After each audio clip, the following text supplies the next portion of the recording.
Welcome to Audible Interlude, a G.I. Joe podcast. I'm your host, Dave West, codename Phantom Troublemaker.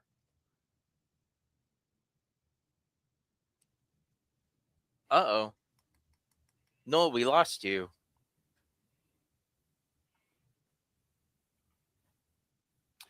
Hi, I'm Noel Wood, codename Crapshoot, and I'm real excited to be on the show today, you guys. And as he's oh, there we go. Maybe. Hey, look at that. You unmuted me. This is Noel Wood, codename Crapshoot. I'm your co-host. That's not a Cobra intern. And I'm your Cobra intern whose acting career was sadly cut down after starring as a tree in the Lorax, codename Legion Cub. I didn't have anybody muted. Kristian, did you mute Noel? No. Was that your little Cobra intern prank for the day? Yeah, the little mute button was pressed down there on the screen. It was not on my little manual device, and and then it just kind of These things don't lean too far back in your chair. We're live, pal. Yeah. Follow us wherever you listen to podcasts. Click that follow button. Be sure you're subscribed. Leave a 5-star review. But most importantly, spread the word about Audible Interlude. It is the only way we can grow is if you get out there and tell people about us. Follow us on Instagram at Audible Interlude Podcast. While you're there, check the pinned stories. Go to our TeePublic store. And for a very limited time, only available through March 16th, get yourself an Audible 316. Oh, hell yeah, t-shirt. We will be doing a Stone Cold Steve Austin themed special for our next live stream on March the 16th. This shirt will be available through then, but it is currently on sale. It will be on sale for the next 24 hours, I think. But check it out on TeePublic, Audible Interlude Podcast on Instagram, and go get yourself a shirt. And if we see you wearing Audible Interlude merch at a live event, you'll get some swag. And there's other merch available too. Don't you worry. We have the new and improved merch image that you can scan this little QR code right now, wherever you are, and go get some merch. We've got lots of t-shirts and hats and shorts and phone cases and blah, blah, blah. You've heard it all before. Always wait for a sale. The Audible 316 shirt is on sale because it just went up yesterday. Members of the Audible Army Facebook group got first dibs on it, but it is widely available now. So go get that shirt if you'd like one. It has, to bring that back up real quick, it's got the recognizable Audible 316 logo with a nice little sublimated Audible Interlude logo off to the side there. A very recognizable and eye-pleasing design, bringing back the nostalgia of the Attitude Era. Let's see here. Oh, so not a lot of news, really. And yet, we have a large variety of things to talk about tonight, so I'm glad everybody is here hanging out with us. If you'll notice the banner on your screen, support us in the Super Chat. We have a new deal for hosting of the audio versions of the show, but it is more expensive than the old plan, which was free.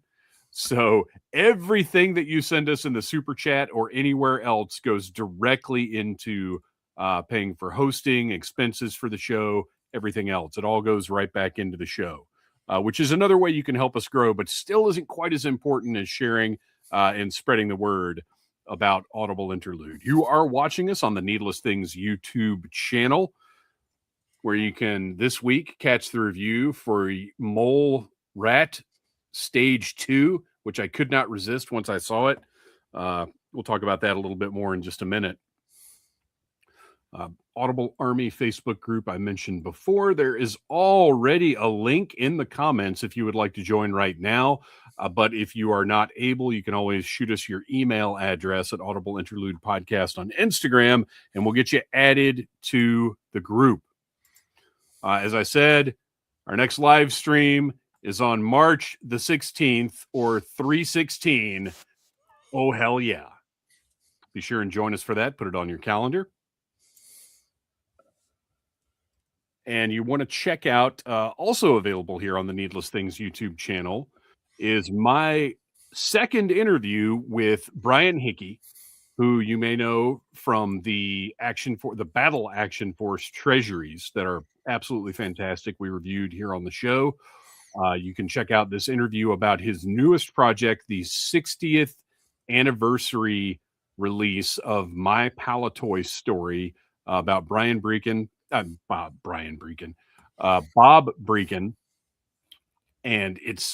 I have a great time talking to Brian. I'm very excited about meeting him at Joe Fest. He was at ZoloCon this past weekend, which did you guys see the ZoloCon stuff?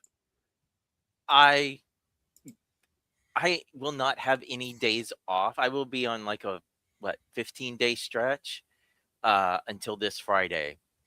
So I am sorely behind in online. All of the pictures, everything that I saw from ZoloCon made it look awesome. Like really, really. I'm not going to say I was kicking myself, because you can't just, the amount of money it takes to travel and spend time doing something like that. You don't do it just sort of, I think I'll go check that out, or at least I don't. But it looked like it was a really, really great show with a lot of people that we know there. So I'm excited. I'm doubly excited now about Toylanta and Joe Fest coming up. I just want to also plug the Brian Hickey interview, because I listened to it while I was at work yesterday. And always amazing to hear him talk about Action Force. But also there were some surprises in there. Right. That I totally caught me off guard. Stuff I had never seen. When you guys were talking about some of the vehicles, the Seawolf is one of my favorites. And man, prices for that on eBay have just shot up so much. Yeah. But I also, I'm so tempted by the Star Wars book now too. I kind of want, anything that's relevant to my interests that Total Toy Books is putting out, I kind of just want to have, because their stuff is so nice. Yeah. And speaking of the 60th anniversary release of My Palatoy Story, the Kickstarter is live right now, so you can go check that out. It has additional pages focusing on Action Force. If you enjoyed things like in a weird way, the Lou Scheimer book is a good comparison of really just giving a comprehensive history of the company. So if you enjoy the sort of pop culture company biography, I guess, type of things, this is a must. And you can see, if you're watching us on the Needless Things YouTube channel, you can see on the cover of the book, it's not just Action Force. Palatoy was responsible for a wide range of products back in the 80s. So pretty excited about this. Go check out the Kickstarter now. I think that's one of the other things that surprised me during the interview, because, being a Star Wars fan, I've seen Palatoy's Star Wars figures, and it wasn't until hearing him talk Action Force and Star Wars, and I'm like, holy crap, you had Kenner and Hasbro before the merger, like their products coming out from the same company. That's so awesome. Yeah, it's weird okay, so we had this period of time, because when we were growing up, you had Mego that had DC and Marvel in the same house, which we just sort of took for granted. And then throughout the 80s, everything divided up. Nothing was cross-contaminated. Nothing was compatible. Nothing was ever even the same scale or aesthetics or anything. Woohoo! Hey! Thank you so much. Yeah. Whoever heard of being shot down by salad? You know what? I need to make a note, because I want to remember that for later in the show. Thank you, Brett White. You just helped me out with something I was struggling with a little bit. Here we go. Yeah, I remember being, having all those Mego toys and not even thinking that it was weird that my Batman and Spider-Man would be teaming up against, whomever. Um, Right. but it was weird in the 90s when we got DC and Marvel crossovers That was because we crazy. were so used to them being so separate. But now we're back in this era where it's all getting mixed up again. And I think, unfortunately, because of how much there is out there that is directed at appealing to us, we're taking it for granted. Like if 20 years ago, or even 15 years ago, if there had been, Thundercats, Masters of the Universe, Ninja Turtles, Masters of the Universe, like all of those, I would have lost my mind. And now it's just like, oh, that's really cool. Like today, as I'm going through, we're talking before we came on the air, we're all talking about budget, which we'll be talking about more as the show goes on. I was budget. Well, I paid my taxes earlier today, which never used to be paid my taxes. Always used to be a return. But now every year for the past since the pandemic, weirdly, I pay taxes. But anyway, paid my taxes earlier today, and I was going through because I just reused the slideshow, the presentation. So I was going through and deleting the pictures from 2 weeks ago, and the turtles popped up, and I was like, yeah, you know what? I probably don't need these. As much as I love them, and as great as I think they look, and now is not the time. Dream crossover. especially and I am only briefly going to ascend to my soapbox, especially with the price of oil getting ready to freaking skyrocket thanks to morons. No more to say on that. We'll just move along now. But hey, at least Hasbro is apparently gonna be suing over tariffs, which potentially at some point might get Hasbro some compensation, but it ain't gonna do us any good. Right? Our money's gone. Our money down. And do you think that $27.99 price point is going to go back down at any point in time? Never. As taxpayers, our money's gone, and we don't know where. Oh no, wait, we do. It's the Board of Peace that just started a war. Oh, I'm sorry. Don't get me started. Let's move on. Soapboxes just keep falling down the stairs for you today, right? Well, they're growing under my feet. Like, what is the game? What game is it where you can like make a box appear under you, and if you do it fast enough, you can get the character? Like, it's not Minecraft, but there's some game where that was part of the play mechanism, was you could make a little box appear. But because of a glitch, if you did it fast enough, you could actually get the character just floating across the levels. That's me with soapboxes right now, and I cannot stop them from appearing. All right, let's move on. Follow-up. We got a little bit of follow-up to talk about. First of all, like I said, the mole rat, which I saw... Oh, here, before we get to the mole rat, let's look at this so I can remove these from the stage. So I did find one of the displays in Walmart with the random product generator. No rhyme or reason to these characters whatsoever. These are not currently available at retail. These are older figures, all of them. So this is literally somebody like loaded up the template for this end cap talker and just said add character art. Like there's a Crimson Viper, an Iron Grenadier, Helix, who's like 3 years old at this point. Storm Shadow version 2, Alpine. It's just nuts. It doesn't make any sense whatsoever. And what's funny is the one we're looking at right now, as you can see, the only thing left are Night Vipers and Mole Rats. And I have one of the original sales units from when Classified launched, because I went in and I asked the guy in the toy aisle, because that was still something you might see from time to time. I asked him, I said, hey, if I buy the rest of these figures, can I have this thing too? And he was like, yeah, once it's empty, we throw it out. So I took the whole thing up front, bought the 2 figures that were in it, and took it home. This one, I don't even want it. I could have easily done the same thing, and I was just like, I don't even want this. It doesn't make any sense. But I did want the mole rat because those colors are just wonderful. It has all the same problems that the original mole rat had.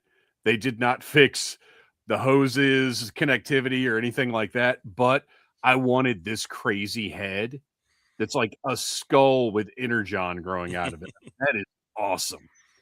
And then the colors of the suit, I like the original still, but this one is just, come on, this is on the shelf and it looks great. But check out the full review right here on the Needless Things YouTube channel. Now, have you guys fallen victim to anything that you didn't expect to be buying lately? Yes. So, I think we had talked about it originally. I didn't pre-order the Night Viper. I have no attachment to it. Didn't have it as a kid. And then you had sent us in the chat, like when you got yours, you were talking about how, well done, like figure of the year type thing. It's a figure of the year candidate. And I can almost guarantee it'll be in my top 10 at the end of the year. So I stopped at Walmart. The toy aisle where G.I. Joe is, the pegs were still empty except for some retro carded figures and Blowtorch. But I ended up in the aisle that I always notice is like basically overstock, right? Right. And like it feels like it's supposed to be part of the action figure aisle, but it just wraps around the back of another aisle. Yeah, and usually like the bikes or something. And usually it's like, right there at the end aisle cap. It's like nothing but like preschool toys and stuff like that. But for whatever reason, I walked down it, and lo and behold, right there were pegs, or I guess a shelf, but multiples of the Night Viper and Big Lobs. Nice. And as soon as I saw the Night Viper, I was like, oh, he looks sharp. And I agree with you.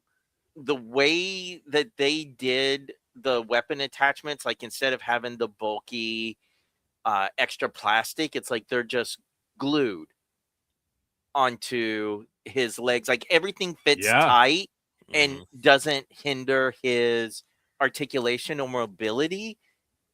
And that has made me kind of meh on the one figure I was the most excited for.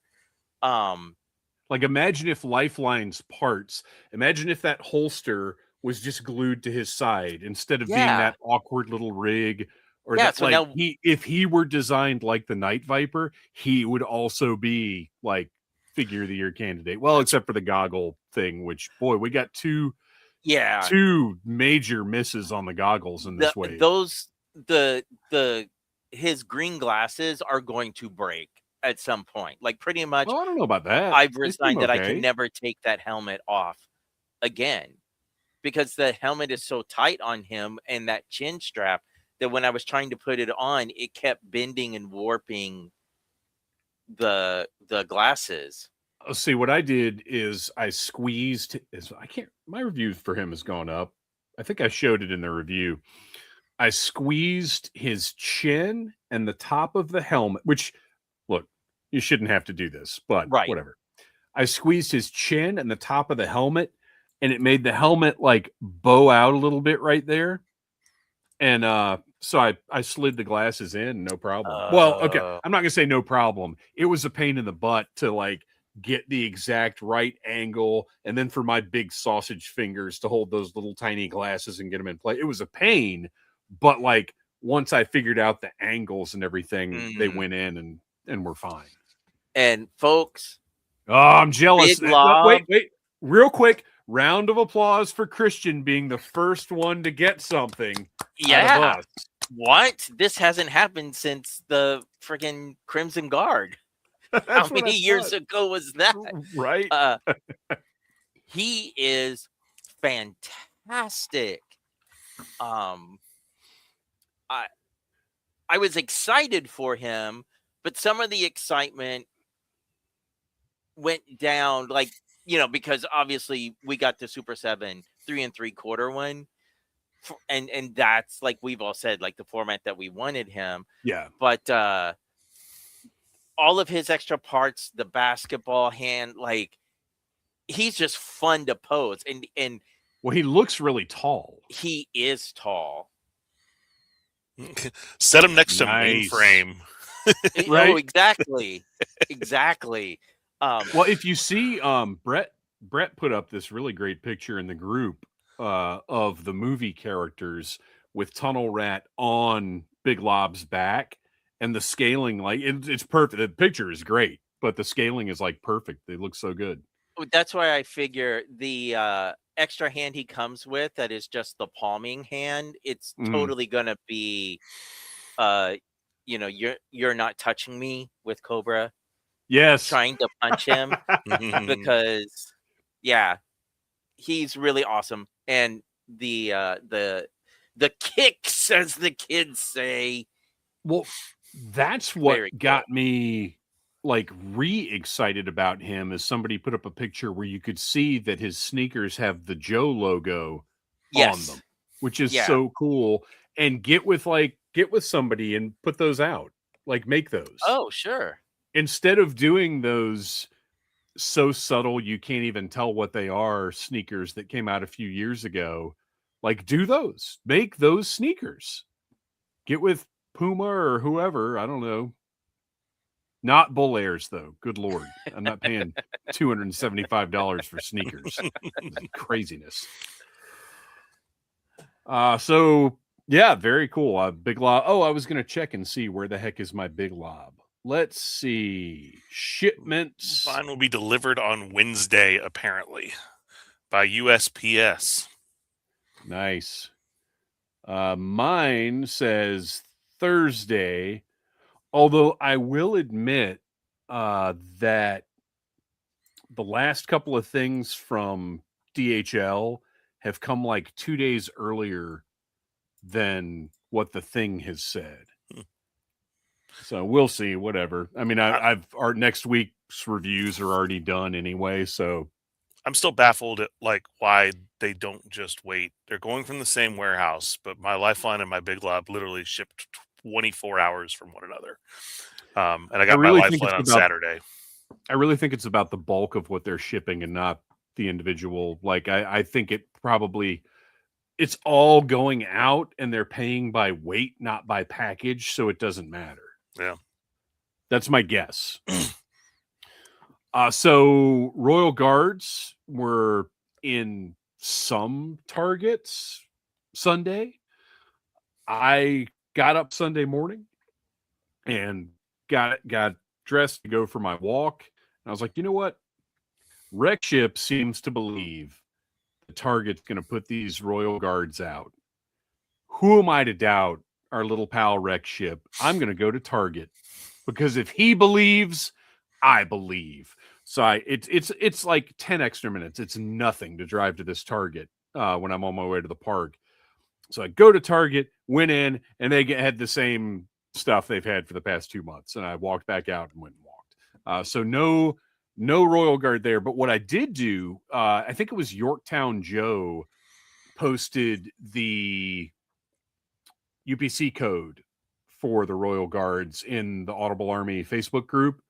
So I opened that up, scanned that UPC code, and it said, this item is not available at this store. But it also provided a QR code that said, would you like to have it delivered to you? And I was like, well, let's see what happens there, with zero expectation. I was like, well, let's see what happens there. So I scanned the QR code and it pops up and it says, this item is not sold by Target. Weird. So Target just keep on targeting. But apparently Wreck Ship got one from somewhere. He posted in the group earlier. He didn't say where he got it or how much he paid for it. But he does have a Royal Guard. Black market. That's a fast turnaround, though. If he went to Target yesterday, didn't find anything, and then managed to get one here today for, from some Australian seller for $90. That's pretty impressive. What else have we got? Oh, Small Joe's. So I don't know why Small Joe's has just come back into my awareness after not thinking about them after ordering that original batch of stands that I got. But Small Joe's has a ton of the Haya Toys Joe's in stock. Mm-hmm. Let's see here. Let me eliminate shipping some of our... from the United States? Yes. Wow. So we'll just do a little screen share so everybody can take a look. So they've got 3 pages. Now, they're expensive. They're more than I'm going to pay for them. As much as I would love to review one, I'm not paying $38 plus shipping for these. Wow. And I didn't even realize they'd made some of these figures because we were kind of keeping an eye on these for a while. Well, I think sites stopped reporting on them because it was delay after delay after delay after delay. Well, and now we're getting into ones that are not in stock yet. Apparently, Spirit will be in stock January 2026. If anybody sees a problem with that, let me know. I don't see anything wrong. But yeah, a lot of them actually listed on the site. And yeah, shipping from, you'll pay whatever Small Joe's shipping is. It's not any kind of... December 2026 for Zartan, the Alley Viper, Gung Ho, Crimson Viper. Wow. That's a ways off. But anyway, look, I think they all look great. And if they weren't $38, I'd be into these for sure. So Vandal Small World says, as much as I'm a dyed-in-the-wool 1/18th guy and love Joe, those Haya figs are just too fragile. I play with my toys. So interesting. I originally had some of them on pre-order, and I ended up canceling my pre-orders because we were just waiting so long.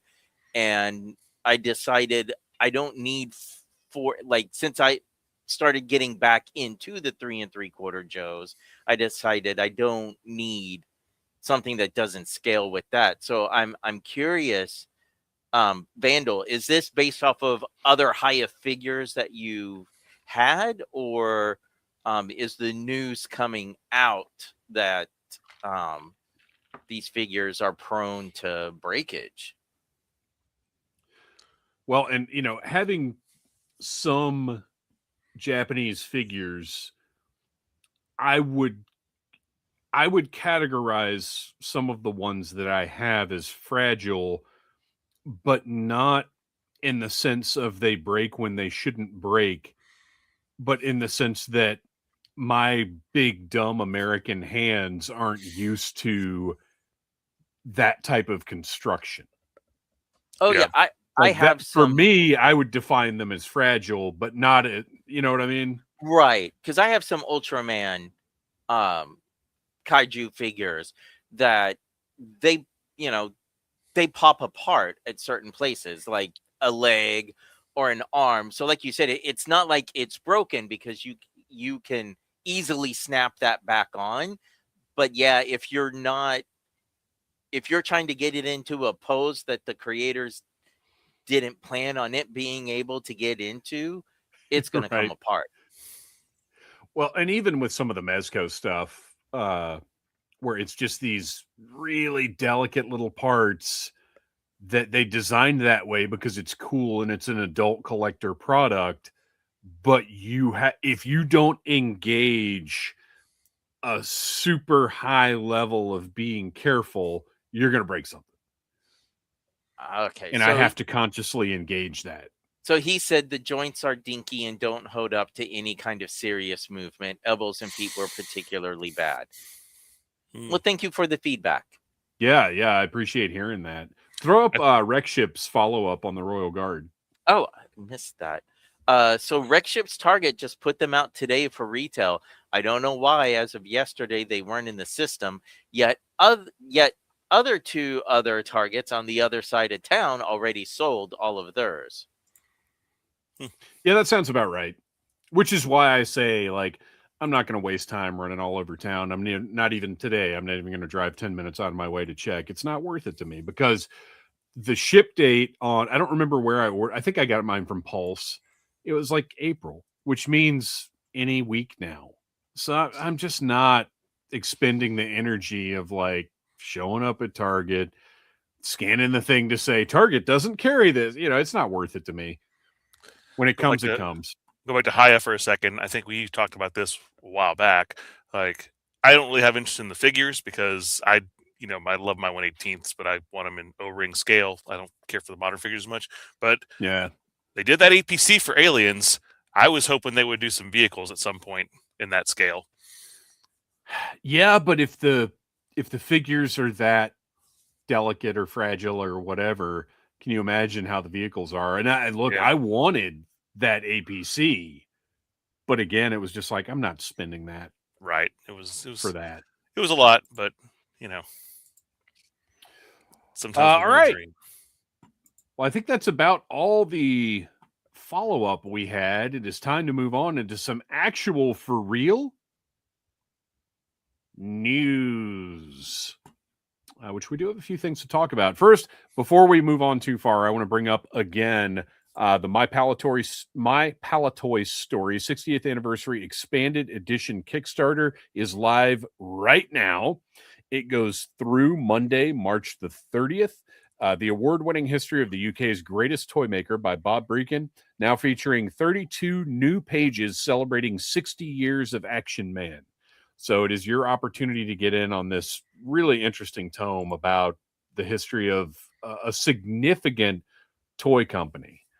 So just go hit up the Google and check it out. Also in the realm of book news,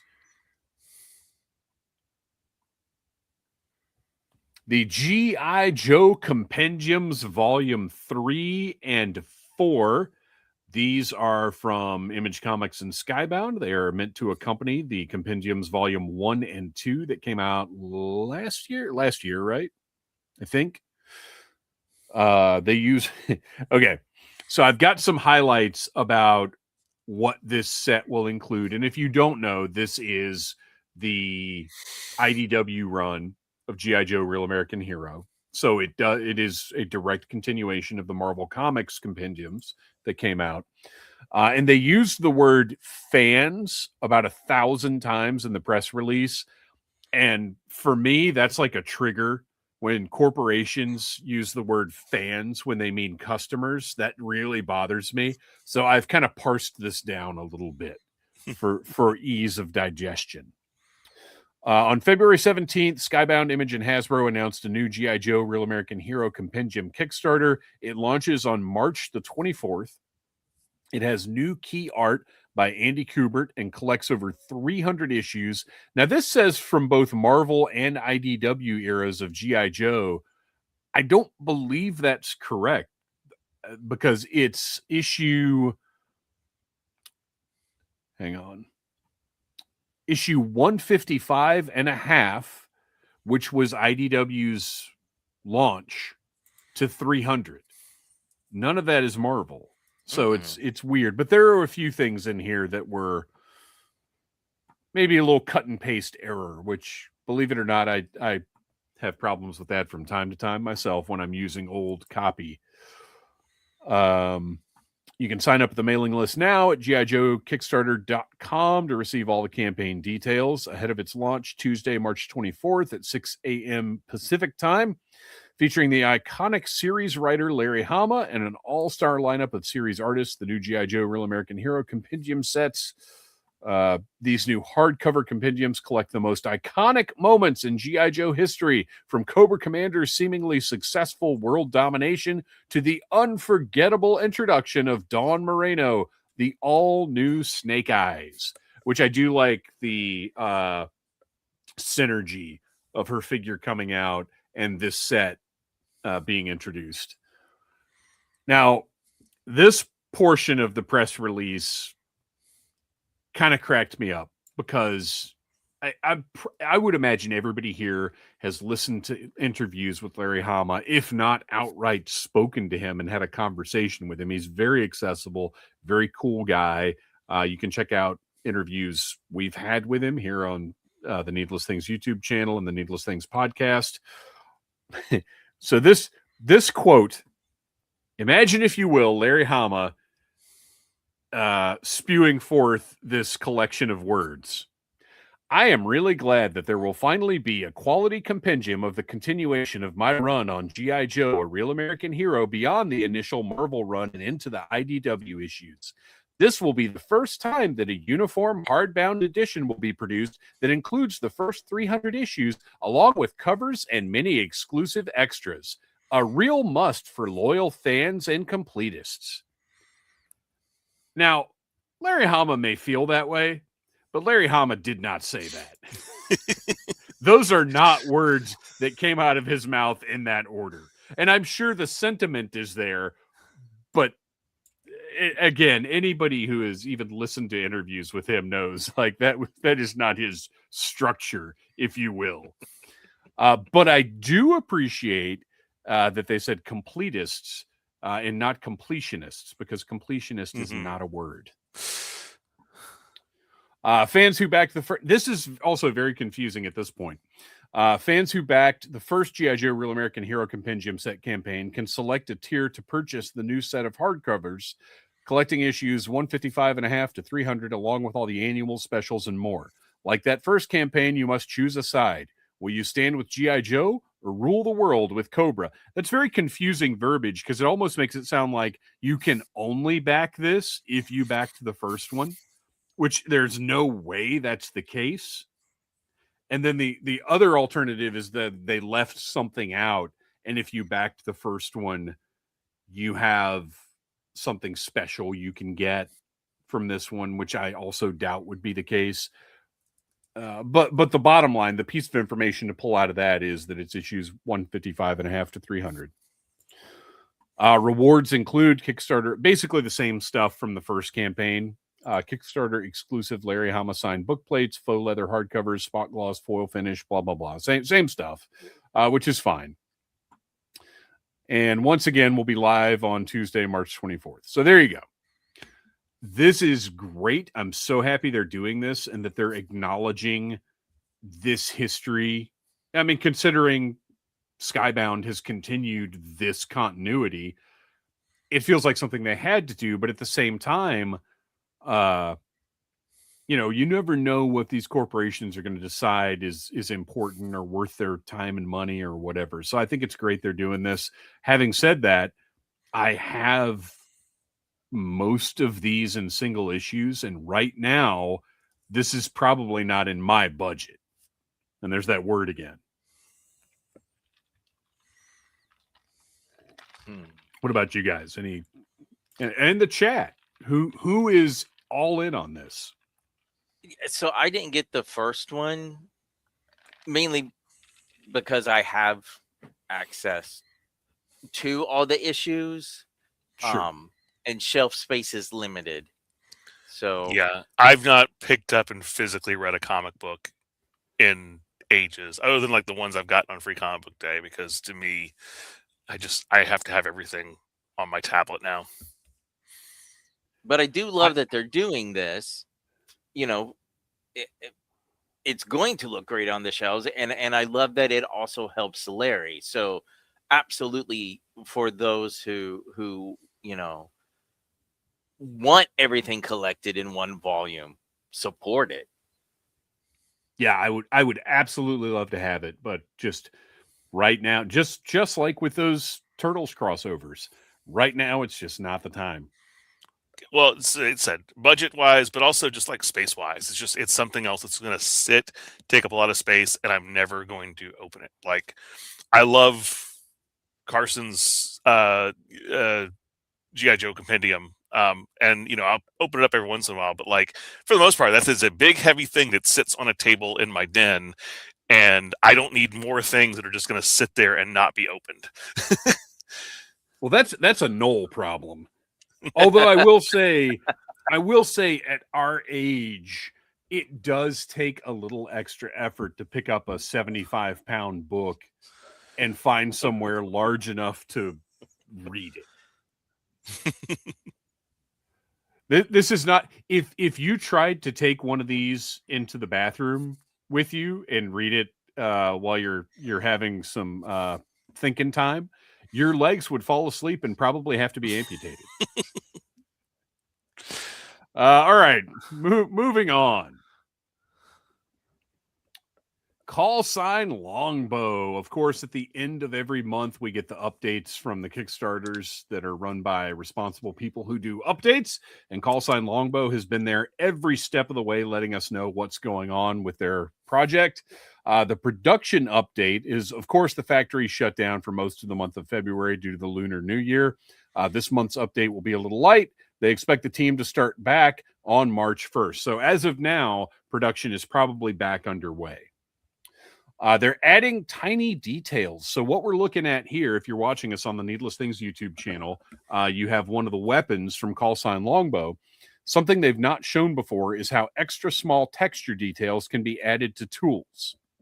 And we've heard this kind of thing before, where when we see renders of products from companies, oftentimes the textures are not included.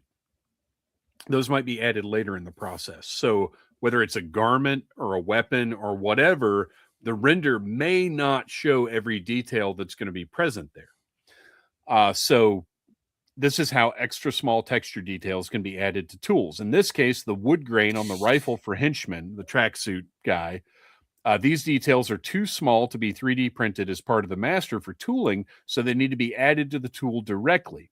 The factory uses these pattern plates, in this case, with a 0.080 millimeter depth. I'm American, so I don't know what a millimeter is, but looks cool. But it is cool seeing this detail. And there's a note here. These patterns are the inverse of the final detail. All low parts are high and high parts are low because, of course, it's the injection molding. So that's how it's going to come out. The final product will actually be the opposite texture of these mock-ups. So I just thought this was a cool look at the process. I've thoroughly enjoyed seeing every step of the way, all of these companies showing us like, well, this is how this is done. This is why this takes so much time. It's fascinating to me. We need to have the Grindstone guys back on the show just to talk about the process and how it's gone. And then we've also got another proof card. So this month in their ongoing series of card backs, they have the proof card for Lancer to share, who in my head is Falcon, but cooler. As we covered in previous months, these proof cards are used to make sure the card's the correct size, colors, and layout. So this is something that's printed up so they can get it in hand and make sure the blister is in the right spot. The colors will all match across the line, because you can actually take these physical samples and line them up and say, oh, wait a minute, the blue in this one doesn't match the blue in this one. So it's just good to have that physical verification. And I would love if they brought some of these to the shows just to have as, I don't know about giveaways, but they could do like a little sample pack, because they've done patches and stuff in the past. I think this would be a cool thing for fans to walk away from, even if you get everybody to sign it. Like, that's pretty cool. Another update. Oh, the Snake Eyes video game. Ooh. So Atomic Arcade, the Hasbro and Wizards of the Coast owned studio that was making a Snake Eyes game, has reportedly been shut down. One of the former team members shared on their LinkedIn account that they had been laid off following Hasbro and Wizards of the Coast decision to close Atomic Arcade. So that's terrible, and another side effect of everything that's going on right now. If you remember, Atomic Arcade was formed in 2022, seemingly for the sole purpose of making this Snake Eyes game. The last update we got, which we covered here on the show, was a sneak peek at the Snake Eyes model. So that's what we're looking at right now on the screen, is the sneak peek they shared. Do you guys want to guess when we talked about this? 2022. Oh, wow. No. No, we discussed this more recently. It was May of last year, which was much longer ago than I thought it was. Wow. Yeah, it seems much longer. I mean, we have been talking about the game for a long time, but yeah, this art was released May of last year, which I would have thought it was fall. And it doesn't feel that old. But then on February the 16th, we got an update from a representative, and it wasn't, the article I read wasn't clear about who said this. I don't know if it was somebody from Hasbro or Wizards of the Coast or Atomic Arcade, although if Atomic Arcade doesn't exist anymore, who knows. The Snake Eyes game is not canceled. The team is currently taking time to evaluate the path forward for the game. While decisions haven't been finalized, we're committed to providing updates as soon as we're able. Now, to me, that means we're never going to see this game. Yeah. And to be honest, looking at this art kind of with fresh eyes, I don't know that that's such a bad thing, because there is nothing about this image that says Snake Eyes to me. Like, if you just put this in front of me, I would never have said, oh, that's Snake Eyes. No, and like even down to like whatever that engraving is on his wrist guard, like just throw in a Rashikage symbol there or something, Right. just to give us, because yeah, this Well, even just the looks like Call of Duty version, right. yeah, whatever. And even the weapon he's holding is not anything that Yeah, I don't think anybody would associate with Snake Eyes. So, we talked about this game a few times, but I don't think we were ever really invested in it. And look, we've got that great beat 'em up side scroller that if that's all we get, that what, Wrath of Cobra, right? mm-hmm. If that's all we get, that's all we get. I think as Joe fans, we have kind of learned. Well, Masters of the Universe fans have been through the same cycles we have of, hey, there's a movie coming, and then a year later, hey, whatever happened to that movie? What movie? Now they're getting their movie, which is mind-blowing. I cannot believe it, because Mr. Bo Brown and I, over the years, we've talked about how it's just never going to happen. There's never going to be a live-action Masters of the Universe movie. And now it is, I mean, it's practically done. It's unbelievable. And it looks like it might be fun. It looks like it's going to be a blast. Now, whether it's going to be good or not, I don't know. And As we said many times, aren't they also getting a new side scroller beat 'em up game? Yes, they are. See, that's the way to go. As we say on the Needless Things podcast, the worst crime a movie can commit is being boring. And that movie does not look boring. It may be terrible, but it isn't going to be boring. And we will absolutely be doing a review of it once it comes out as well. Not here, but on Needless Things. So our final news item, we do not have an accompanying picture, because I'm not putting up a picture of that scumbag Max Landis. But Danny McBride is at least it seems like he's Danny McBride is awesome and has been involved with a lot of fantastic stuff, which is why I'm positive his script will not be chosen. But before we get into all that, Kristian, were you able to sort of dig in and give us a little synopsis of what the heck is going on?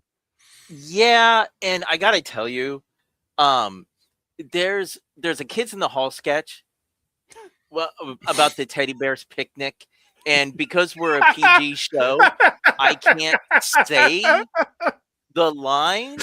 But after doing a lot, I don't think we can even recommend people Google that. After reading into this, I think there's a lot of BS going on. So most of the articles, they don't really give any specifics. There's nothing about like a script is is centering on these characters or this era. All the articles are talking about is how Max Landis has written a script for a G.I. Joe movie, and I honestly don't even think it's a script. I No. think it's a treatment. Yeah. I think that's the same thing that Danny McBride has done. Right. I think a lot of this is PR spin to either To judge gauge the interest. public's whether they would be excited or turn on a G.I. Joe movie written by Max Landis, because I think because of the way this is all being promoted, Danny McBride, they're just tossing his name in. Like, he might have written a treatment, but I think you're 100% right. We're never going to see whatever that is. But the reason why I don't want to spend too much time necessarily talking about the Max Landis of it all is it got me to sort of dig a little into how often we hear about G.I. Joe movies, because I felt like a lot of these articles are sort of retconning how popular G.I. Joe and successful Retaliation was, because I seem to remember at the time it made good money, but it didn't make the money that Hasbro and the studio wanted to make, and so therefore it was kind of deemed a failure. Well, if it had made the money they wanted, there would have been within a couple of years another one, and they wouldn't have rebooted with Snake Eyes. Keep in mind, Snake Eyes releases in 2021, right? Mm-hmm. So in 2013, John Chu is talking about his plans for a third movie, bringing back The Rock. By December, it's announced in most of the trade publications that a script was written by Evan Doherty. By 2014, now it's being reported in the trade publications that Jonathan Lemkin wrote a script that is solely focusing on Roadblock. Then in 2015, it is reported in multiple trade publications that Akiva Goldsmith was now leading a team of writers to write the third movie. In 2017, it's reported now the whole thing is just going to be a reboot, but the script at least has a title. Still, no one's been cast. And they say it has a title, G.I. Joe Ever Vigilant, and it's going to be released in 2020. And then there's silence. In 2021, we get Snake Eyes. So that's why I think this is a lot of nothing sauce. Well, the Snake Eyes thing, too, we got, when the Bumblebee movie was first announced, we kind of got that they were going to do a Snake Eyes movie and a Bumblebee movie. And the Bumblebee movie came out in 2018. And also did not do well, unfortunately, because it was great. But yeah, the Snake Eyes movie did even worse in 2021. I mean, it was also not only was it like poorly marketed and did not do what Joe fans wanted, it was also released during a pandemic, and but also keep in mind, and I'll say right now, and this is not like the last time I watched it was when we reviewed it. I've watched it a couple of times since. I still enjoy the Snake Eyes movie. Is it the G.I. Joe movie I would make? No, it is not. But nothing ever will be. But I enjoyed it for what it was. I really did. They had previously announced that we were getting a live action G.I. Joe and Transformers crossover. So as I dug into and they teased it in like some of the producers are still saying, "Oh, those scripts are being worked on." So I think that G.I. Joe is a hot property for Hasbro finally, meaning Hasbro is recognizing its popularity. The classified series, the sales have only continued to do better and better. So now I think they're just kind of putting some bait out there to see how people react. Are we excited that we are getting now a G.I. Joe movie and not a G.I. Joe versus Transformers? Are we excited about certain names being attached? I think we might still be waiting 2 years from now. This is a little anecdotal, but it goes along with what you were saying.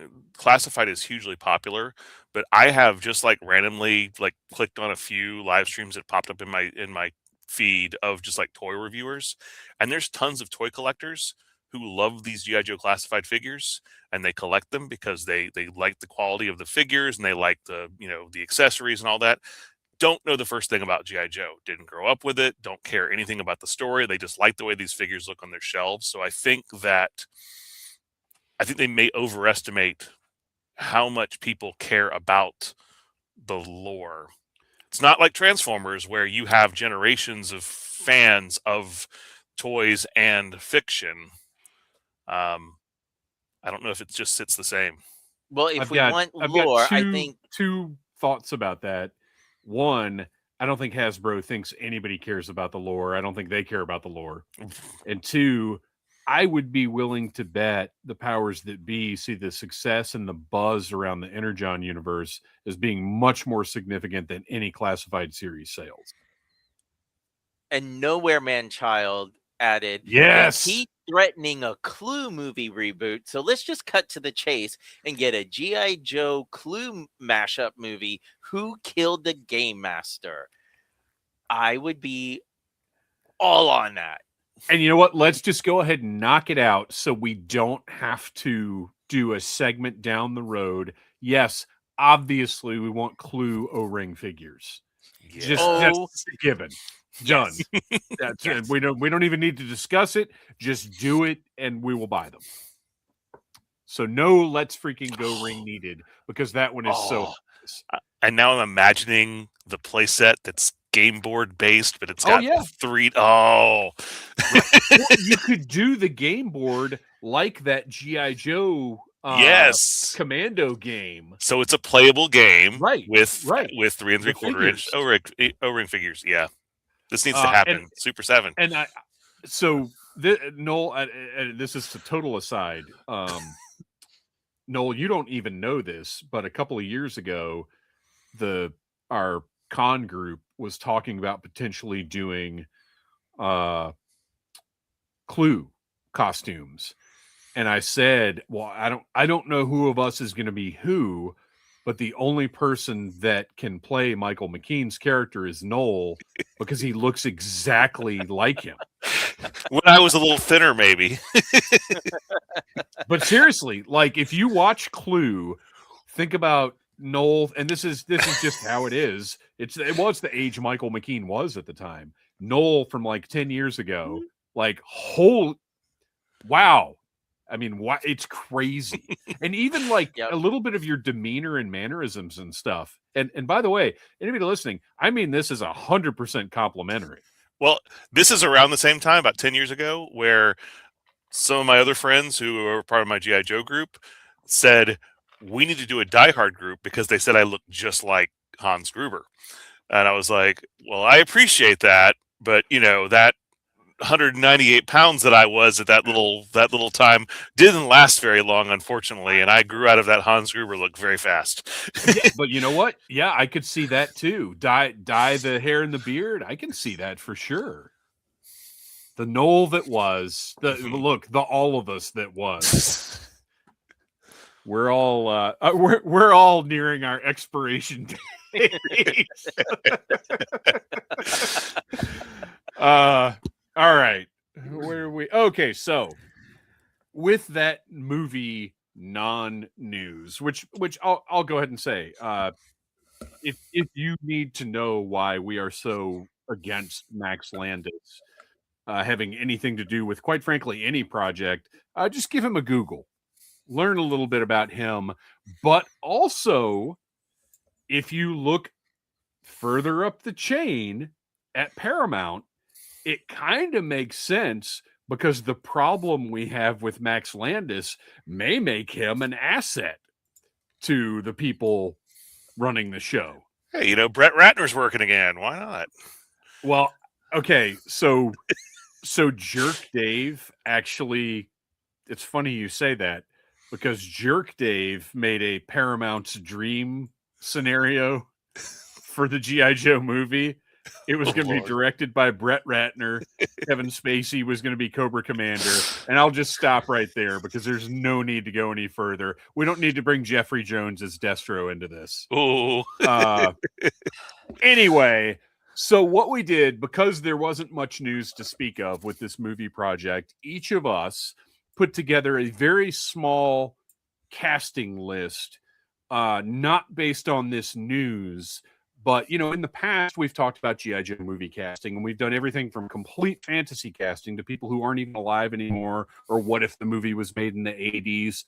I don't think here on the show we've ever tried to do like realistic casting. Like, what would Hollywood want? Not our personal, or not driven by our personal tastes, but looking at what we think Hollywood would approve or would like for the casting, which obviously our personal taste is going to still come into it a bit, because you can look at who's been hot in Hollywood for the past few years, and I'm sure we all three still have favorites of those. But our driving goal here was, what could possibly be a realistic cast if somebody was looking at making a blockbuster G.I. Joe movie? So we each picked 3 Joes and 3 Cobras, and that's it. That's all we're doing, because this is just a quick little run-through segment. Who wants to drop their cast first? I will. Okay. So mine is a solo-ish shipwreck movie in the vein of like Indiana Jones. I know, surprise. Barbie surprise gif. And while he was not my first pick, I did have to think Hollywood casting. Sure. So Shipwreck is going to be played by Pedro Pascal, because we're finally going to have a shipwreck outside of Renegades that has a Hispanic accent. Cover Girl is going to be played by Samara Weaving.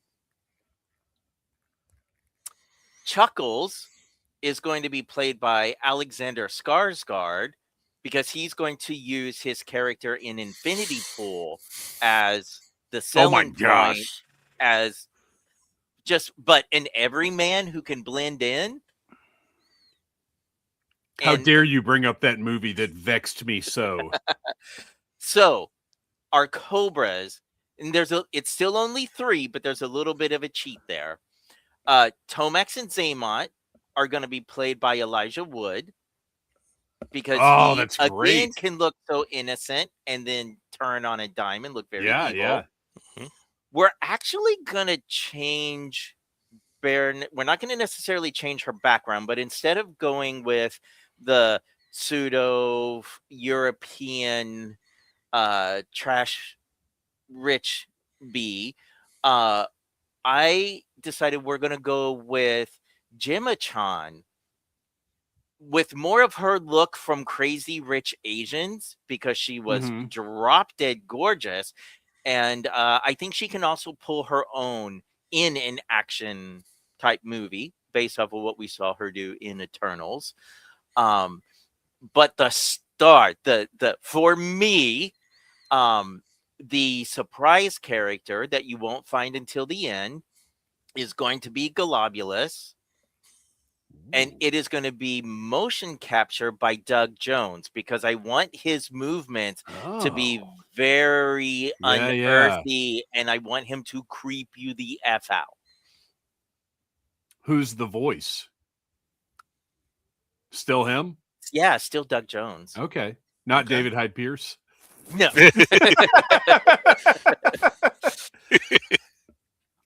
Okay. I love all of that. We have a shared actor, but not a shared role.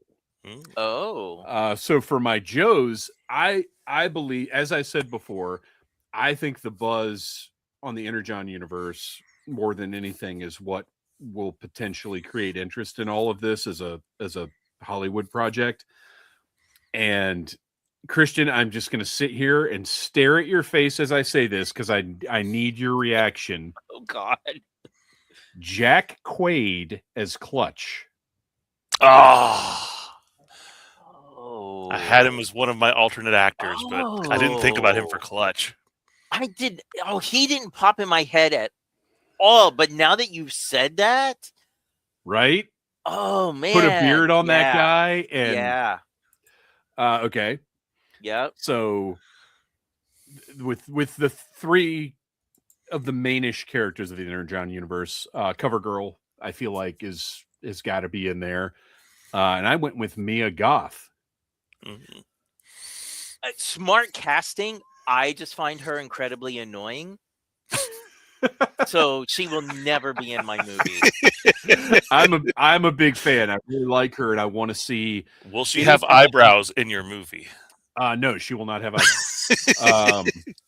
You won't be able to tell when she's surprised, and that works to CoverGirl's benefit. No, I really like how her career has. We keep seeing new facets of what she's capable of. I just find her fascinating. And then finally, our central character, our tough guy, whose really defining characteristic is just his anger. Wyatt Russell as Duke. I had him on my list as an alternate. He was on my list as well for Chuckles, but I see him because so far I've enjoyed what I've seen of Wyatt Russell. Yeah, but he has not shown me range. Mm. But Duke in the Energon universe doesn't really have range. He's just angry. Get the job done. and just to have Wyatt Russell and Jack Quaid as buddies in a movie together, like, that's awesome. So to move over to my Cobras, this, and I don't know why this casting had not occurred to me before. This is we're only going to see Cobra Commander as a voice in this movie because you have to have his presence. But we've talked about before how we kind of want to start with not the big story. We're starting with a conflict. So the main bad guy in this one is going to be James McAvoy as Destro. Good pick. With Samara Weaving as Baroness. Okay. Yep. And their kind of main action guy, the one that's kind of doing all the work for them, is Christoph Waltz as Major Blood. Okay. Nice. And then finally, to be introduced fully in a future film, because of course we're banking that this thing is going to be huge, Michael Shannon as the voice of Cobra Commander.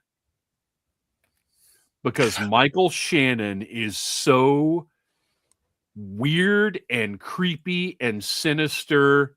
And funny.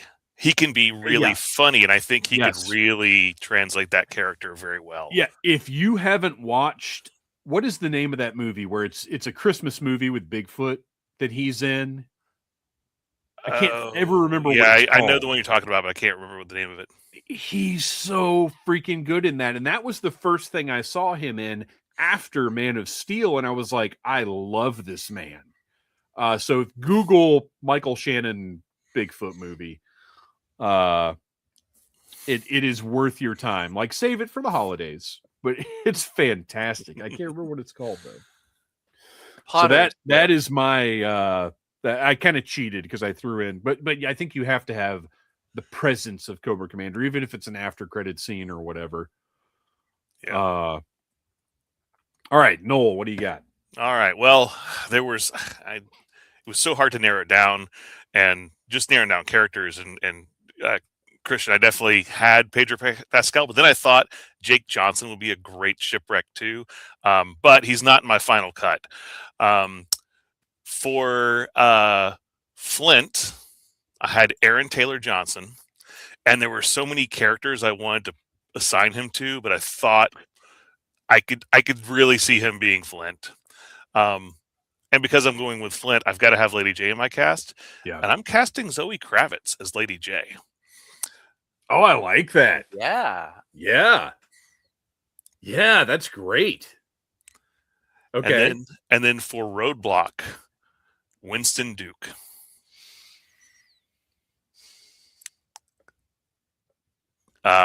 So that was my main. That was my main joke. Who's Winston Duke? M'Baku from Black Panther. Black Oh, Panther. oh yeah. Okay, perfect. Yeah. Yeah. For my Cobra team, and I've got 4 here, and I got to mention all 4 because I love all 4 of these. Firefly. Wait, real quick. Wait, let me, Kristian, throw up Starfighter's comment right there. Who are Scott Conn and Jake Jake Busey? They're going to be dreadnought. As a matter of fact, okay, let's play on Scott Conn and David Arquette's background in Ready to Rumble. Scott Conn, Jake Busey, and David Arquette are Torch Ripper and Buzzer. I don't care what. Yeah. I don't care who's who. It doesn't matter. But they're the Dreadnoks. Sorry, Noel. That's right. So for Firefly, Austin Butler, because he's such a chameleon, and I love the way they portrayed him in Retaliation, with what's his name, Ray Stevenson, and I think that Austin Butler could just really bring some gravitas to that role. He would have to be, though, he would be I've cast Christoph Waltz as Major Blood. Firefly would have to be the Major Blood role for Austin Butler to be he'd have to be the central action bad guy. And then for Destro and Baroness, I had a few different good Baroness. This one was almost too obvious, but for Destro, and I'm thinking about the picture from Marvel Comics where he he shows his face and he's got that kind of sly look to the side. Yeah, and I thought Will Poulter. He's got that smarmy look. Yeah, yeah, I can see that. Yeah. And he also looks. How can I put this delicately? He also looks a little royal. Yeah. If you catch what I'm saying. Exactly what I'm thinking is that he when I see his face, he looks like that guy comes from the British Isles. There's a lot of British actors and Scottish actors I was thinking about specifically, but he looks very British to me. And I like the idea of somebody who is visually that, because McAvoy passes as American. It doesn't matter, but I like him having that distinctive. Yeah, good call. And it might be a little odd because I think she's a little taller than him in real life, also a little older than him. But man, I could not pick anybody better for the Baroness than Eva Green. She just exudes Baroness to me. I like it, and I don't mind Baroness being kind of the senior official in a way. Yeah, that adds a different dynamic to her character if she is a little older and has a little more authority on screen. I kind of like that. But then my other choice that I really like, and this is where I could really see him digging into this role, just being really creepy in it, is Paul Dano as Zartan. I don't disagree, but also I could do without Paul Dano. Just personal taste. Yeah, he's not everybody's everybody's cup of tea. Throw up Brian Fabian's comment. This one I love. Yeah, Javier Bardem as Zartan. Yeah, and there were a lot of actors. I was trying to keep the cast a little bit on the younger side. And so was I. So I was trying to avoid people that were I think Eva Green's the only one that I picked that was over 40. But trying to keep everybody within the 30 to 40 range. Well, I was shocked that Jack Quaid and Wyatt Russell are both 40. Because which granted, for us, casting 40 is casting younger people. Yeah. Well, they're Hollywood 40, which means they look 30. Right, exactly. You could still cast Jack Quaid in a Degrassi remake. What a weird thing to say. We should probably move on. But I realized I was almost casting half the cast of Thunderbolts in my movie because I had Wyatt Russell on my list and I had Lewis Pullman as Chuckles initially. Yeah, it's tough. Because and you know what? That's an exercise I'd like us to do, but not as like a full segment, but maybe every once in a while on the audio, or we could do it on the live shows if it's a slow news week. I feel like we've talked about doing it before, but I don't know if we ever have. I would like to every once in a while take an existing franchise, like take Thunderbolts, and then say, okay, who from Thunderbolts, who are they playing in G.I. Joe? You know what I mean? Mm-hmm. So it keeps it simple. It limits the options, and we just kind of have fun and talk. I think we might start throwing that in from time to time on the live streams. I think it'd be a fun exercise. But speaking of fun exercises, it is now time for everybody's favorite segment of the show, the one where we go to the Audible Army and let them tell us what they want to talk about. No, I don't have my slides ready. What happened to my slides? There we go. That's right. It's time for Sound Off. If you are following Audible Interlude Podcast on Instagram, every time we're doing a live stream, we will put up a Sound Off post where we ask you for topics to discuss here on the live show. We've got a few good ones tonight. Let's see what's going on here. First up, Rec015 with Professor Rotclaw, and I still cannot accept that name, now classified. What other dinosaur-themed figures would you like to see? And can we get a Dinosaur Hunter set? Had it when I was a kid, and I loved it. So, what would you... What first of all, what is your... Because I love the fact that Professor Rotclaw... I love that you're doing it. I dig. I love the dinosaur. I'm all about it. I love the concept. But where is you guys sort of dinosaur in G.I. Joe fandom? So I imagine I'm a lot farther removed than Kristian is on this. Well, we know Kristian's caveman fandom is really high. But what about dinosaurs? If we're introducing dinosaurs into G.I. Joe, and I already feel this way with the raptor that comes with Rotclaw, that just seems like a very 90s era Joe thing to do. So make it more like the Chaos Effect line from Jurassic Park, where the dinosaurs were like the neon colors and mashed up. If you did something like that, where they were like these experiments that they made, and instead of necessarily being pets, the Joes rode on them into battle, you might win me over. Almost like some kind of dino riders in the sky. No. But I think otherwise, like if you wanted to do an offshoot, like if you wanted to do a San Diego Comic-Con exclusive Dino Hunters set, you'd probably get me. But if you were introducing it into the line as a regular, I don't know. Well, the problem, and look, we're just going to keep coming back to this. If prices weren't what they are, if the world wasn't what it was right now, I would want all the dinosaurs. Let's go. Let's freaking go with dinosaurs and G.I. Joe. I'm in, because I can't tell you how badly I've wanted to collect all of the Jurassic Park toys, but it's just not reasonable. But if you throw those dinosaurs into Joe, I'm in. But the problem is, like, the answer to so many of these sound offs, these speculative sound offs, the answer is, well, it would be too expensive. Like, it's not even fun to talk about this stuff anymore, because imagine how much a classified Tyrannosaurus Rex would cost. Like, it's just not worth talking about almost.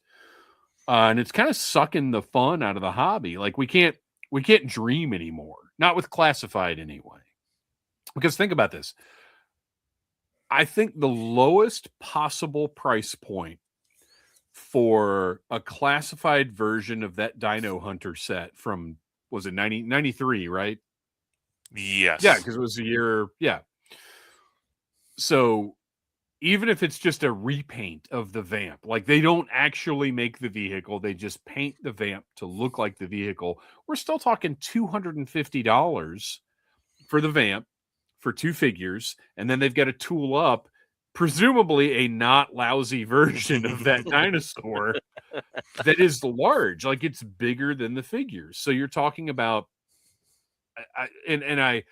I've never seen that dinosaur in person, and you don't really necessarily get a good idea online, but I do believe that dinosaur would be like 4 times the size of the one that comes with Professor Rockclaw. Like it's larger than the figures by a good bit, right? So we're talking $250 for that set. Who's paying $250 for that set? And that's like the cheapest they could possibly make it, which is unlikely to be the way that they would make it if they were going to. Like we're talking HasLab, you know? Yeah. Mm-hmm. And I just don't see it. So like I would love Dinosaurs in Joe to be a bigger thing, but I just Well, since this says Professor Rockclaw now in Classified, what other dinosaur-themed figures would you like to see? It doesn't say what you like to see in Classified. My answer to this is you do a Transformers crossover with Grimlock, and he turns into the Mobat. But maybe you get like a third Dino mode in there.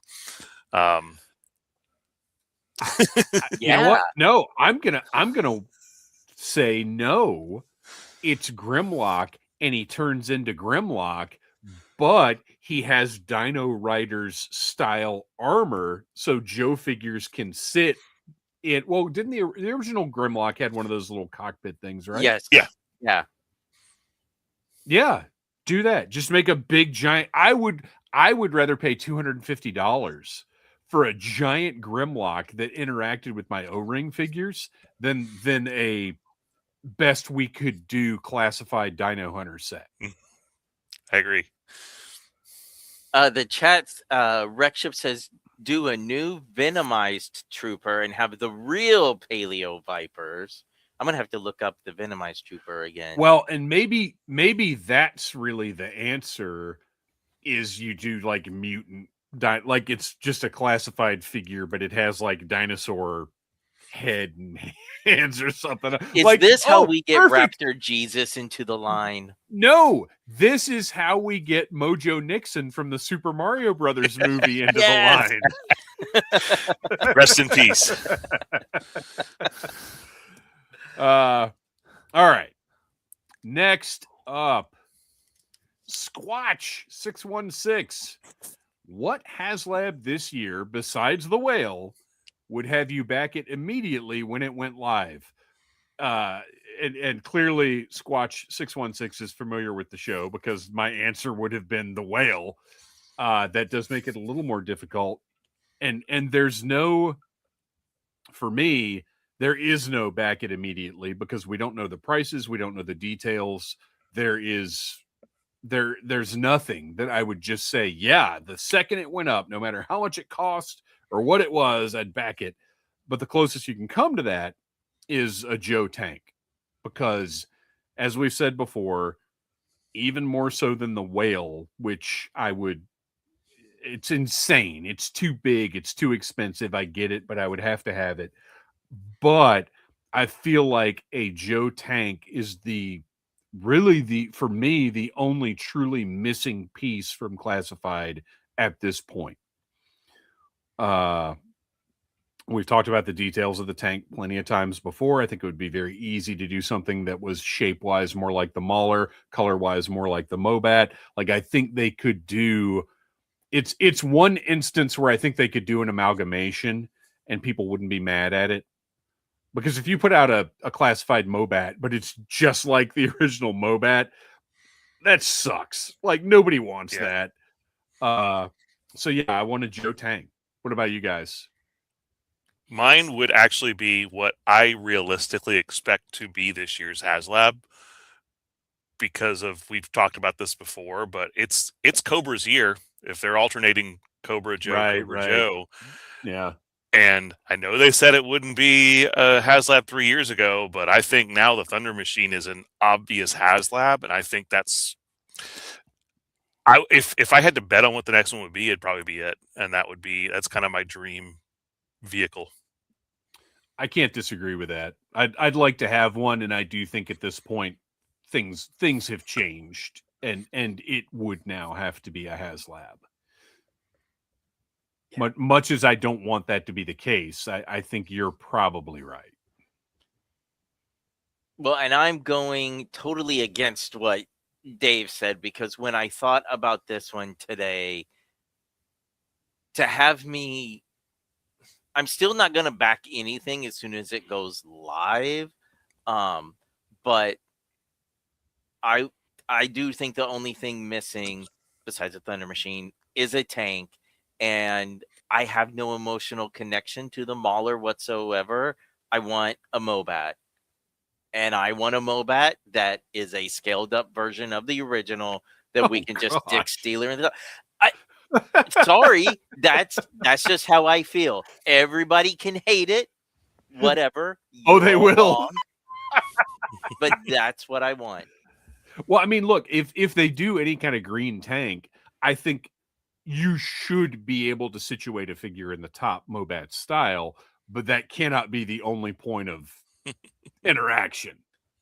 Tom Henry, for no mention of the Fang, says the Warthog as a HasLab. Does that qualify as a tank?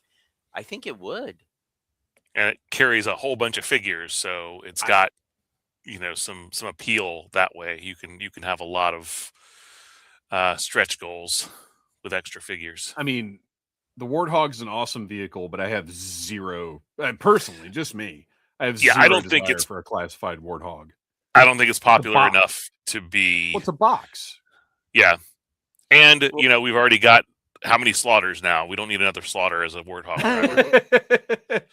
Wreckship says only one I'd want to back is a Tomahawk, and I am also on board with our good friend Reverend Scott Stripling, who says the Pogo. That's not a HasLab though. But anything can be made into a HasLab if you make it big enough and add enough electronics to it, apparently. Good Lord.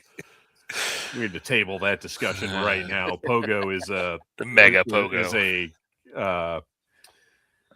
a 6 trouble Cobra bubble Trooper size Pogo. Oh my gosh. Get out of here. You're out of your mind. All right. Joe ARAH 42, with 2026 looking like it will be a heavy reuse year. Have we seen enough of 2026 to say that? I don't know. We might have missed something. And a general lack of mainline smaller vehicles. What vehicles might we see in 2026? I'm thinking Vamp Mark II is almost a lock, but I'm secretly hoping for a Polar Battle Bear. And that would make sense to be something that got announced and released coinciding with the release of the HasLab. So, yeah. Yeah, I think that they've announced so many figures that they're saving some of the smaller vehicles for, announcements at cons and stuff. Like, I think we're still going to get those throughout this year. Or, with the pricing situation being what it is, have they decided that they're just going to stick to repainting things like what we saw at Toy Fair and maybe take a little break from smaller vehicles, which I hope is not the case. Well, and I'm sure that the Arctic Hiss was kind of that was an experiment to see how well repainting something of that scale would do, and I think it sold a pretty decent number of units. I have no idea. I'm sure it did okay.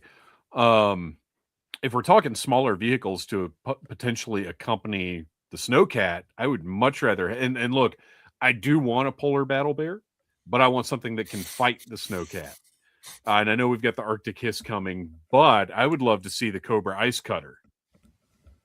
That I is was an thinking the Wolf, but that's a little bit bigger. awesome vehicle. Well, Ice Cutter is much smaller. Like if we're Yeah. talking small vehicles, like Yeah.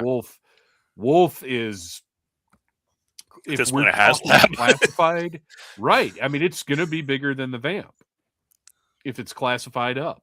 Yeah. Mhm. So I don't know. I don't know. This is another one that's tough to even really talk about. And again, seeing that ATV almost broke my ability to even answer a question like this. But thankfully, Brett White came to the rescue earlier in the show, and I'm going to say I want the makeshift helicopter from the Pit of Despair or whatever the heck it was, the helicopter they build out of Star Right. Trek parts.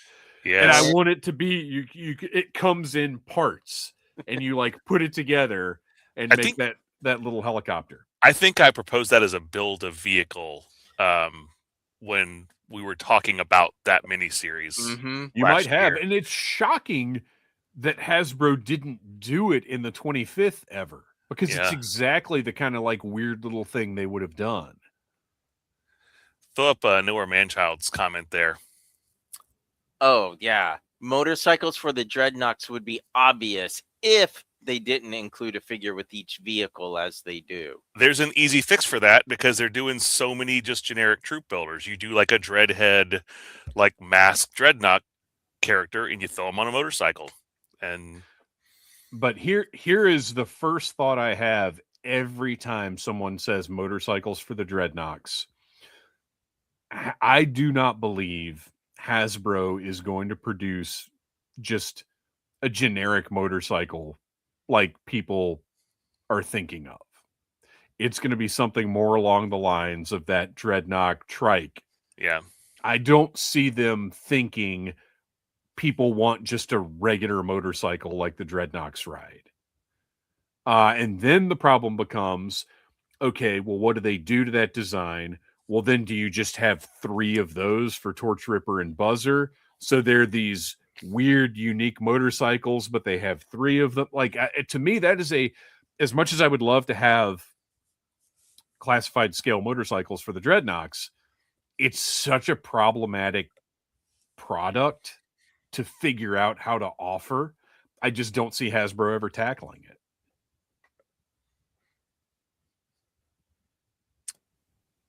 Brian Fabian thinks the Devilfish would be cool, and I think we are missing aquatic vehicles in the line as well. Yeah. So I said my other choice for a HasLab would be the Moray, but that might be too big at this point in time for them to throw in as a HasLab. But yeah, we definitely need more aquatic vehicles. The Devilfish would be perfect. You could sell that for $100. Although I don't know who you'd pack in with it at this point. Now that we've got a wetsuit, You pack in the 1992 wetsuit. no, you don't. For more on that, check out last week's episode. Pack him right to the trash.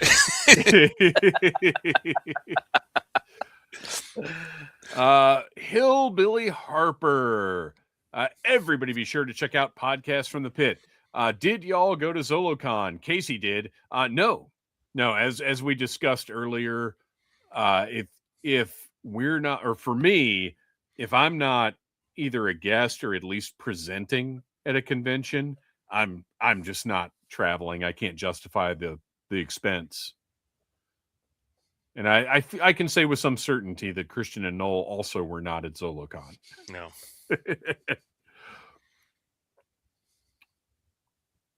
And finally, Silent Interlude.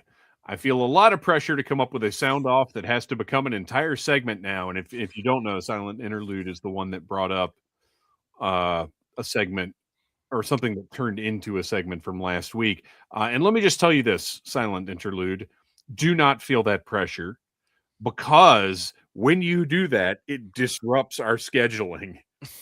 And things get pushed back further than they should. So do not feel pressure. We don't want things that become an entire segment here. If it happens, it happens. That's cool. But we would rather not.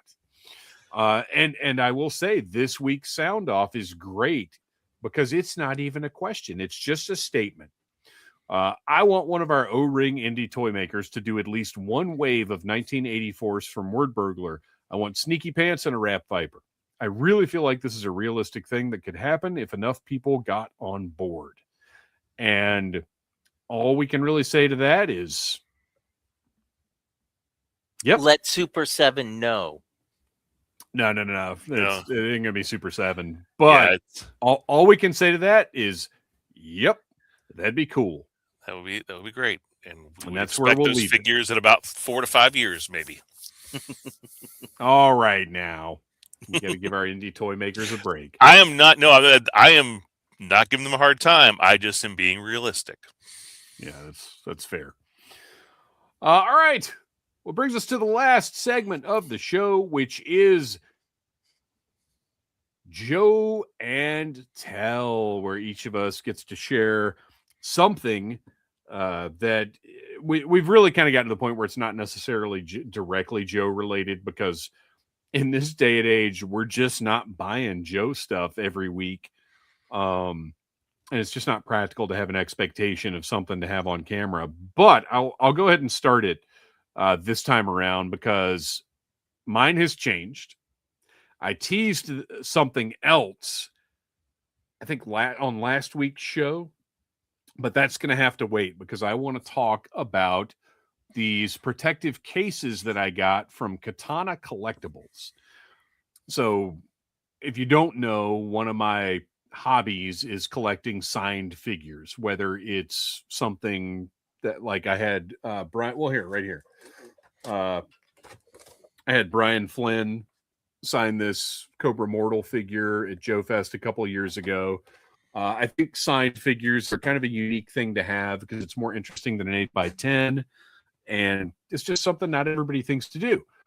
But a lot of times you don't have a ready-made case for your signed figure. It's something else. And I found this company.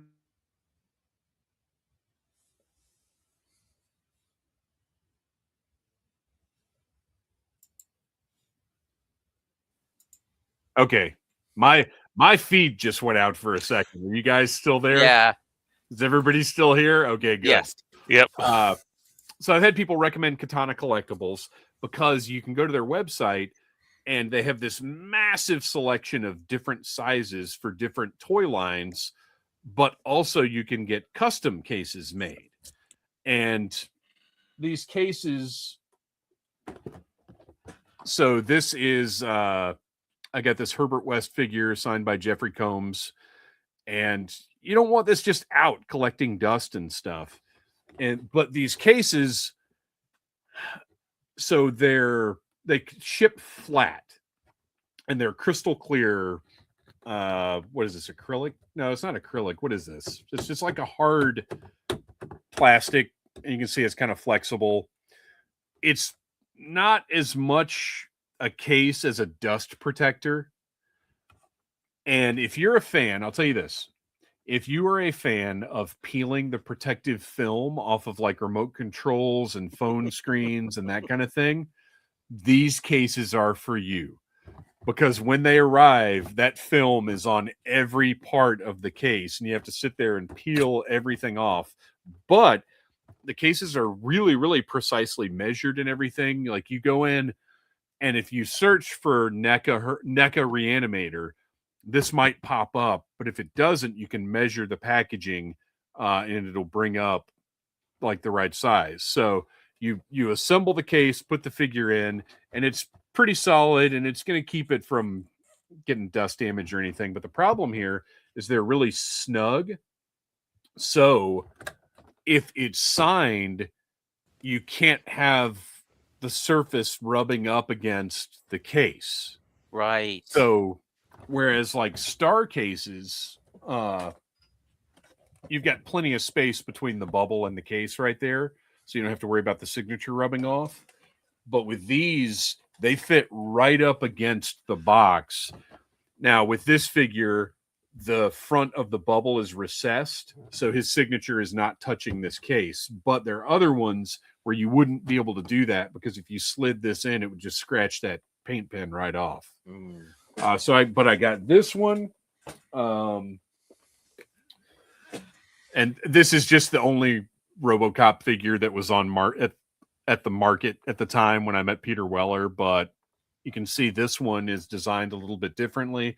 It's got a hang tab on top, but they're nice and crystal clear. The funny thing is, I've seen people who did not remove the protective film. I guess they didn't realize it was on there. So I have seen these cases in the back and been like, man, that looks terrible. Like, I wouldn't put my figures in that. But then if you read the description, it says each one arrives with a protective film to prevent scratching or whatever. But just to show you like the different sizes they've got, this one is just a standard like shelf box. It's not even anything special, but it fits. Like, that fit is perfect. And again, the window in the front is a little bit recessed, so it's not touching the case. Let's see. And then just one more there.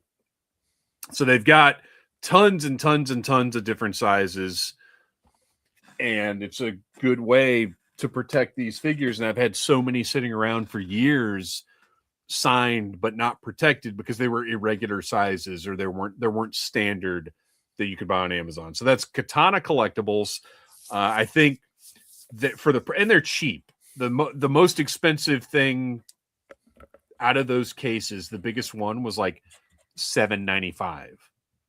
So they're not very expensive at all. And like I said, they ship flat, so the shipping isn't terribly expensive. So just purely as a way to protect your valuable figures, I think they're pretty good. They're not necessarily the best looking display wise, but they get the job done and they're affordable. So that is my review of Katana Collectibles cases. Go check out their website. We're not sponsored yet. All right. Kristian, what do you got? Okay, so mine is Joe related. It is specifically related to last week's episode. If you listen to our America's Elite for the 1992 figures, as soon as we finished recording, I had to go on eBay and I had to get the 1992 Roadblock. Now, I didn't spend the money to get the version with the spinning rotor because that was way out of my price range, but he just came in today. I was opening him up as we were doing the show, so I haven't really even got a chance to mess around with him, but this is a great looking figure. Yeah, if Toylanta weren't right around the corner, I would have done the same thing. Because there were a few in that segment that I was like, man, I really need to. Yeah, there's only a couple in that segment I don't have. Because if it's a nightmare colored G.I. Joe, it's probably already in my collection. Well, that's awesome. That's a great get. And he is on my Toylanta list for sure. All right, Noel, what do you got? Well, I kind of feel like I picked the wrong one because Tom Henry's in the chat. So, Tom Henry, you're just going to have to make sure you're here in 2 weeks next time we do a Joe and Tell, because it'll be pertinent to your interests. But I have to amend our Audie's winner for Best Non-Joe Toy. Someone had suggested this, and I finally opened mine up and put it together. And this thing is phenomenal. This is the Lego Soundwave. Wow. Yeah, and the chest pops open. You do have your Laserbeak and your Ravage. I'm not going to transform them because it's kind of a pain to take all the things off. And sure. But they changed the transformation a lot on Ravage. Laserbeak is actually very similar to the original toy, but they do fit. I mean, one of them at a time, of course, fits right in here. The transformation is great, with the minus the fact that the arms just kind of sit on his back. But you know what? How much engineering went into this thing? Like, when you see, right, it's how a much Lego transformer, I can deal with a little extra. like how complex just this transformation in the legs are. Like just to flip these feet up and you see how everything folds in there. Like Yeah. it is insane how much they put into this. It's funny that Lego is more concerned about that aesthetic than Hasbro is. Oh yeah. But here's my favorite part of it. Whoa.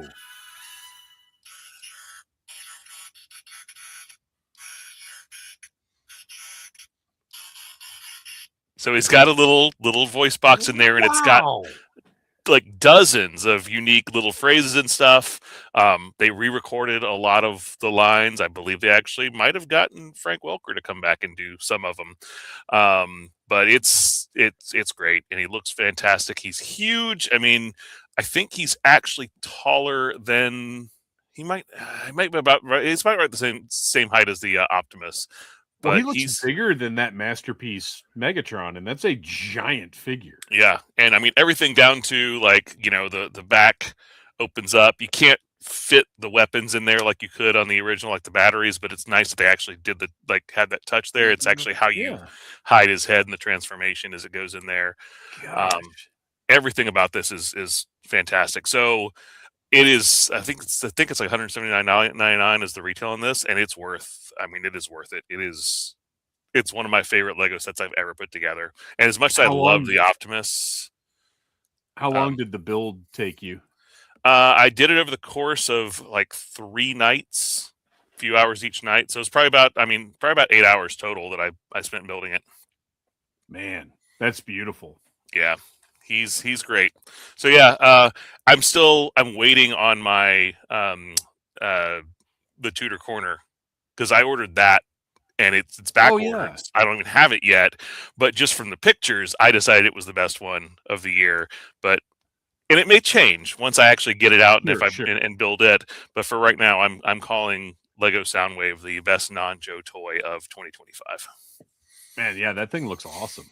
Yeah, I just don't know where I'm going to put it now. I think he might hang out with my Lego Voltron, even though he dwarfs him. Solid Joe and Tell. Well done, everybody. Well, that is all the show we've got for you this week. Our music is by Chris Lodge of Neon Warlords. Be sure and check out Neon Warlords on YouTube and Bandcamp. Follow us on Instagram at Audible Interlude Podcast. Kristian, where can we find that toy photography you do so well? You can find me on Instagram and Blue Sky under the name Legion Cub. And Noel, why don't you tell us a little bit about The Finest? The Finest is an international G.I. Joe costuming club.